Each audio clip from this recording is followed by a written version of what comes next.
ტურიზმის განვითარების სტრატეგია პროექტ ახალგაზრდული დარბაზის მონაწილეებმა დღეს პირველი დავალება მიიღეს. კონკურსი არასამთავრობო ორგანიზაცია ჩვენი თაობის ორგანიზებით 6 კვირა გაგრძელდება და მონაწილე გუნდები დავალებებს პრეზენტაციის სახით წარმოადგენენ. მათ 5 წევრიანი ჟიური შეაფასებს. ახალგაზრდულად დარბაზში ამ ეტაპზე 5 გუნდია გაწევრიანებული. გამარჯვებულები თვენახევრის შემდეგ გამოვლინდებიან. პირველი ადგილის მფლობელი საქართველოს ერთ-ერთ კუთხეში მოგზაურებს. პროექტის მონაწილეებს სერტიფიკატები და ფასიანი საჩუქრებიც გადაეცემათ.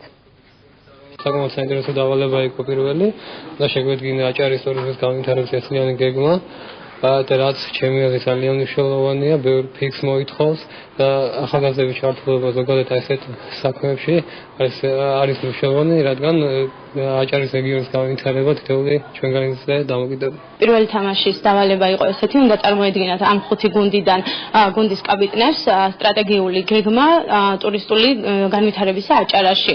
მსგავსი დავალებები კიდე იქნება 5 ზუსტად ესეთი. შეხვედრების მიზანი და თავად ამ თამაშის მიზანი ის არის, რომ შეიკრას გუნდები, რომლებიც იფიქრებენ ნებისმიერ თემაზე საკმაოდ მცირე დროში და წარმოაჩენენ საკუთარ თავს და საკუთარ შესაძლებლობებს.